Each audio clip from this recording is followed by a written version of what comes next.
নমস্কার বন্ধুরা, আজ 27শে ডিসেম্বর থেকে এসআইআরের হেয়ারিং শুরু হয়েছে। তো বিবাহিত মেয়ে যারা যারা ফর্ম জমা করেছিলেন এসআইআরে, তাদের কিন্তু হেয়ারিং হওয়ার সম্ভাবনা সবথেকে বেশি রয়েছে। তো বিবাহিত মহিলাদের কি কি কারণে হেয়ারিং হতে পারে, কি কি কারণে হেয়ারিং নোটিশ আসতে পারে, আজকের সেই বিষয়টা আলোচনা করব। এবং হেয়ারিং নোটিশ আসলে আপনাদেরকে কি করতে হবে, কি করলে আপনাদের নাম ফাইনাল লিস্টে থাকার সম্ভাবনা বেড়ে যাবে, আর কি করা চলবে না, সমস্ত কিছু আজকের ভিডিওতে আপনারা দেখতে পাবেন। তো অবশ্যই ভিডিওটি আপনাদের উপকারে আসবে, শেষ পর্যন্ত ভিডিওটি দেখতে থাকুন।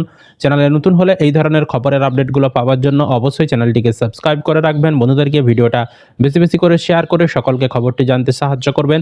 ফেসবুক থেকে যারা ভিডিওটি দেখছেন অবশ্যই কিন্তু পেজটি ফলো করে রাখতে ভুলবেন না। চলুন আমাদেরকে আমি স্ক্রিনে বিস্তারিত আলোচনা করে বুঝিয়ে দিচ্ছি। দেখুন, শুনানির নোটিশ আসতে পারে কি কি কারণে। সবথেকে বড় কারণ, সবথেকে মেন কারণ হচ্ছে 2002 সালের তালিকায় নাম নেই। তো বিবাহিত মেয়েটির 2002 সালে ভোটার তালিকায় যদি নাম না থেকে থাকে, বা তার আত্মীয়ের নাম, যেমন তার বাবা মানে জন্মদাতা বাবা মানে বাপের বাড়ির যে বাবা, সেই বাবার নাম নেই, বা তার মায়ের নাম নেই, বা তার দাদু বা পরিবারের যে সদস্য মানে বাবার বাবা বা বাবার মা, হ্যাঁ, বা মায়ের বাবা মায়ের মা, হ্যাঁ, এই যে 6টা সম্পর্ক বলা হয়েছিল, এই সম্পর্কের মধ্যে কারোরই যদি নাম না থেকে থাকে, অথচ তিনি এসআইআরের ফর্ম জমা দিয়েছিলেন কিন্তু কারোর নামই নেই, তার নিজের নামও 2002 সালের নেই, বা তাদের আত্মীয় পরিজন কারোর নামই নেই, তাহলে কিন্তু 100% সেই মেয়েটির এসআইআরের নোটিশ আসবেই আসবেই। ঠিক আছে, 100% আসবে। ঠিক আছে, যদি না নাম থেকে থাকে কারোরই। তারপর বলা হচ্ছে যে বয়স নিয়ে ধোঁয়াশা। যাদের বয়স 45 বছরের বেশি, যে সমস্ত মেয়েদের কিন্তু 2002 বা 2006 সালের ভোটার তালিকায় নাম ওঠেনি, এই সমস্ত মেয়েদেরকে হেয়ারিং নোটিশ পাঠানো হতে পারে।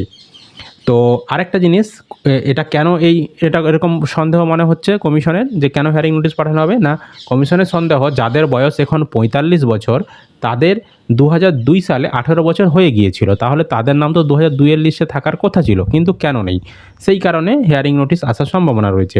তবে একটা কথা আমি বলে রাখি, হেয়ারিং নোটিশটা যে আসবে সেটা সম্পূর্ণ নির্ভর করছে ইয়ারোর উপর। ইয়ারও যেগুলো সন্দেহ মনে হবে সেইগুলো নেই, বা সেই সমস্ত ভোটারদের বাড়িতেই হেয়ারিংয়ের নোটিশ পাঠাবে। আর যেগুলো সন্দেহ মনে হবে না, কারণ এখন আপনারা জানেন যে যেগুলো সন্দেহ মনে হচ্ছিল তাদের নামের লিস্ট কিন্তু বিএলওদেরকে পাঠিয়ে দেওয়া হয়েছিল, এবং বিএলওরা সেই সমস্ত ভোটারদের বাড়ি বাড়ি গিয়ে কাগজপত্র জমা করেছে, এবং সেগুলো ইয়ারও আবার ভেরিফিকেশন করেছে। যদি ইয়ারও সন্তুষ্ট হয়ে যায়, সেক্ষেত্রে ওই যে সন্দেহটা ছিল সেই সন্দেহটা যদি ইয়ারওর কেটে যায়, তাহলে কিন্তু হেয়ারিং নোটিশ আপনার বাড়িতে পাঠাবে না। কিন্তু যদি সন্দেহটা না কাটে, তাহলে কিন্তু হেয়ারিংয়ের নোটিশ আপনার বাড়িতে পাঠাবে। বোঝাতে পেরেছি, সম্পূর্ণটাই কিন্তু ইয়ারওর উপর নির্ভর করছে। তারপর বলেছে বাবার নামে অসঙ্গতি। বাবার নামে অসঙ্গতি রয়েছে এমন ভোটারদেরও শুনানিতে ডাকা হতে পারে। এর মানে হচ্ছে আপনার ডকুমেন্টসে বাবার নাম একরকম রয়েছে, আপনি এসআইআরে ফর্ম পূরণের সময় সেখানে একরকম বাবার নাম লিখেছেন, বাবার নামে মিল পাওয়া যাচ্ছে না, বা 2002 সালে বাবার নাম একরকম লেখা রয়েছে, এখন ডকুমেন্টসে একরকম আপনার বাবার নাম রয়েছে, অর্থাৎ বাবার নামে মিল পাওয়া যাচ্ছে না, সেক্ষেত্রেও কিন্তু হেয়ারিংয়ের নোটিশ আসতে পারে। তবে ওই যে বললাম, ডকুমেন্টস নেওয়া হচ্ছে, ডকুমেন্টস দেওয়ার ফলে যদি সমস্যার সমাধান হয়ে যায়, বিওলো স্তরে যদি সমস্যার সমাধান হয়ে যায়, তাহলে নোটিশ নাও আসতে পারে। আর যদি সমস্যার সমাধান না হয়, সেক্ষেত্রে হেয়ারিংয়ের নোটিশ আসবে। নোটিশ আসলে আপনি ডকুমেন্টস নিয়ে সেখানে প্রমাণ দেখাবেন, তারপর ইয়ারও সন্তুষ্ট হলে আপনার নাম কিন্তু ফাইনাল ভোটার লিস্টে থাকবে। তারপর বাবা ছেলের বয়সের ফারাক। বাবার বয়স নিয়ে দ্বন্দ্ব রয়েছে, এই রকম ভোটারদের কিন্তু হেয়ারিং নোটিশ আসতে পারে। এছাড়াও বলা হচ্ছে যে বাবার সঙ্গে বয়সের ফারাক মাত্র 15 বছর, মানে বাবা ছেলের বয়সের ফারাক হচ্ছে 15 বছর, বা বাবা মেয়ের বয়সের ফারাক 15 বছর, এই রকম ভোটারদেরও হেয়ারিং নোটিশ আসতে পারে। আবার বলা হচ্ছে যে বাবা আর মেয়ের বয়সের ফারাক 50 বছর, এই ধরনের ভোটারদেরও কিন্তু হেয়ারিং নোটিশের সম্ভাবনা রয়েছে।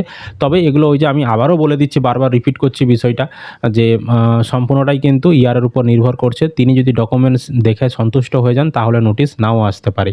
এছাড়া অন্যান্য আরও অনেক কারণ রয়েছে, যেমন যারা ঠাকুমার নাম দিয়েছিল এসআইআরের ঘরে, তো ঠাকুমার সঙ্গে ভোটারের বয়সের যদি গোলমাল থেকে থাকে তাহলেও কিন্তু আসতে পারে, বা লিঙ্গ সংক্রান্ত ভুল, ধরুন আপনি এসআইআরে 2002-এর লিস্টে সেখানে মেল লেখা ছিল কিন্তু আপনি বাস্তবে ফিমেল, এই ধরনের মেল ফিমেলের যদি কোনো ভুল থেকে থাকে সেক্ষেত্রেও কিন্তু কিছু কেমন হিয়ারিংয়ে নোটিশ আসতে পারে। তবে প্রথমেই কিন্তু যেগুলো এই যে অসঙ্গতি ছিল মানে নামের ভুল, হ্যাঁ, বা বয়সের সমস্যা, এইগুলো কিন্তু বিএলওরা অনেক সমস্যার সমাধান করে ফেলেছে। তাদের যে বিএলওদেরকে আন্ডারটেকিং যে ফর্ম দেওয়া হয়েছে সেখানে কিন্তু অনেক তারা নিজেরাই ওই নামের বানান ভুল আর যেগুলো ছিল সেগুলোর কিন্তু সমস্যার সমাধান করে দিচ্ছে। তো এর ফলে কিন্তু অনেক হিয়ারিং কমও আসবে।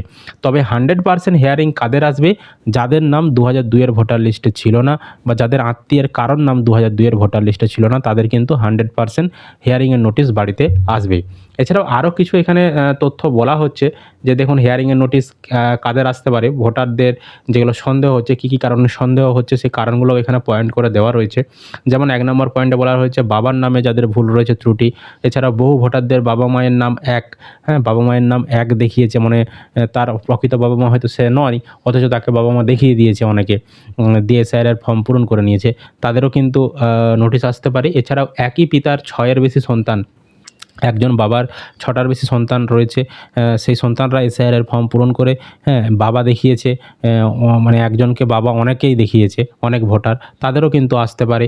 এছাড়াও 15 বছরের কম বয়সে বাবা মা হয়েছেন এই রকম যারা রয়েছেন তাদেরও আসতে পারে। এছাড়াও 40 বছরের কম বয়সে ঠাকুরদা ঠাকুমা হয়েছেন, হ্যাঁ, এদের কিন্তু প্রত্যেকে শুনানিতে ডাক পাবেন, এরকমটাই বলা হয়েছে। এবার আপনাদের একটা প্রশ্ন, যে আপনার কোনো শুনানিতে ডাক আসছে না, আপনাকে কোনো ডকুমেন্টস চাওয়া হচ্ছে না বিএলও মারফত, তাহলে কি আপনার নাম ফাইনাল লিস্টে থাকবে না থাকবে না? দেখুন, যদি আপনাকে হিয়ারিংয়ে না ডাকে সেটা সবথেকে খুশির খবর, সেটা সবথেকে ভালো খবর। বা আপনাকে যদি ডকুমেন্টস না চাই বিএলও, আপনার যদি কোনো সমস্যা না থাকে, হ্যাঁ, তাহলে সেটা সবথেকে খুশির খবর। কারণ আপনাকে কোনো কিচ্ছুই করতে হবে না, আপনার নাম অটোমেটিক, যে খসড়া লিস্টে এখন রয়েছে সেই নামটা অটোমেটিক 2026 সালে ফেব্রুয়ারি মাসে যে ফাইনাল ভোটার লিস্ট প্রকাশিত করবে সেখানে কিন্তু অটোমেটিক উঠে যাবে। বুঝতে পেরেছি? আর যাদের এখন হিয়ারিংয়ের নোটিশ আসছে তাদেরকে হিয়ারিংয়ে পাস করতে হবে, তারপরে তাদের নাম কিন্তু ফাইনাল লিস্টে যাবে, ঠিক আছে? আর যাদের হিয়ারিংয়ের নোটিশ আসছে না তাদেরকে কোনো কিচ্ছু করার দরকার নেই, তাদের নাম অটোমেটিক ফাইনাল লিস্টে চলে যাবে। আর যাদের হিয়ারিংয়ে আছে তাদেরকে হিয়ারিংয়ে যেতে হবে। সেখানে নির্বাচন কমিশন যে কাগজ দেখতে চেয়েছে, যে লিস্ট দিয়েছে, আমি স্ক্রিনে দেখাচ্ছি, এই কাগজগুলোর মধ্যে আপনাদেরকে অরিজিনাল কাগজ যেগুলো থাকবে, আপনার একটা থাকতে পারে বা একের বেশি থাকতে পারে, আপনি সেই কাগজ নিয়ে সেখানে যারা হিয়ারিং করবে, শুনানি করবে, তাদেরকে দেখাতে হবে, প্রমাণ দেখাতে হবে, তারা যে প্রশ্ন করবে সেই প্রশ্নের উত্তর দেখাতে হবে, বা আপনার কোন আত্মীয়ের সঙ্গে লিঙ্ক রয়েছে, কেন আপনার 2002 লিস্টে নাম ছিল না আত্মীয় পরিজন কারোর, এরকম নানান প্রশ্ন আপনাদেরকে করতে পারে, সেই প্রশ্নের উত্তর দিতে হবে। সর্বোপরি ডকুমেন্টস দেখাতে হবে। আপনি যদি ডকুমেন্টস দেখিয়ে দেন, হ্যাঁ, তাহলে কিন্তু আপনার নাম ফাইনাল লিস্টে তারা তুলে দেবে। হিয়ারিংয়ের নোটিশ আসা মানেই যে আপনার নাম তারা কেটে দেবে তা কিন্তু নয়। হিয়ারিংয়ের নোটিশ এসেছে, নির্বাচন কমিশনের যে বুঝতে কিছু অসুবিধা হচ্ছে যে আপনি বৈধ ভোটার কিনা, বা আপনার আত্মীয় পরিজনদের কেন নাম 2002 লিস্টে ছিল না, বা তারা ডকুমেন্টস একটু পরীক্ষা করে যাচাই করে দেখবে আপনারা বৈধ ভারতীয় ভোটার কিনা। সমস্ত কিছু দেখার পর নির্বাচন কমিশন যদি মনে করে যে হ্যাঁ ঠিক ইনি বৈধ ভোটার, আপনার নাম কিন্তু ফাইনাল লিস্টে চলে যাবে, ঠিক আছে? সুতরাং নোটিশ আসা মানেই যে ভয় পেয়ে যাবেন, আতঙ্কিত হয়ে যাবেন, এটা একদমই নয়। কারণ আপনার নাম যদি দুর্ভাগ্যবশত কেটেও দেয়, আপনি কিন্তু আবারও নাম তোলার সুযোগ পাবেন, ঠিক আছে? যখন ফাইনাল ভোটার লিস্ট প্রকাশিত হবে সেখানে যদি আপনার নাম কেটে দেয়, আপনি দেখতে পাচ্ছেন, আপনি কিন্তু আবার ফর্ম 6 এবং অ্যানেক্সার 4 পূরণ করে আবারও কিন্তু ভোটার কার্ড পাওয়ার জন্য আবেদন করতে পারবেন কাগজ দেখিয়ে। সুতরাং এত টেনশনের কোনো কিচ্ছু নেই। হিয়ারিংয়ের নোটিশ যদি না আসে তাহলে তো খুবই ভালো, আর যদি আসে আপনি ডকুমেন্টস নিয়ে যান, হিয়ারিং করান, ব্যাস আপনি ডকুমেন্টস দেখিয়ে দিলে আপনার নাম কিন্তু ফাইনাল লিস্টে চলে যাবে, ঠিক আছে? বোঝাতে পেরেছি? আর যারা অবৈধ ভোটার তাদেরই কিন্তু ভয় পাওয়ার রয়েছে, কারণ তারা কাগজ দেখাতে না পারলে তাদের নাম কিন্তু কাটবে। বুঝতে পেরেছি? তো যদি আপনাদের আর কারো কোনো প্রশ্ন থেকে থাকে অবশ্যই সেটা ভিডিওর কমেন্টে কমেন্ট করে জানাবেন। ভিডিও ভালো লাগলে অবশ্যই লাইক করবেন, বন্ধুদেরকে ভিডিওটা বেশি বেশি করে শেয়ার করে সকলকে খবরটি জানতে সাহায্য করবেন। আর চ্যানেলে নতুন হলে এই ধরনের খবরের আপডেটগুলো পাওয়ার জন্য অবশ্যই কিন্তু চ্যানেলটিকে সাবস্ক্রাইব করতে ভুলবেন না। ফেসবুক থেকে যারা ভিডিওটি দেখছেন অবশ্যই কিন্তু পেজটি ফলো করে রাখবেন।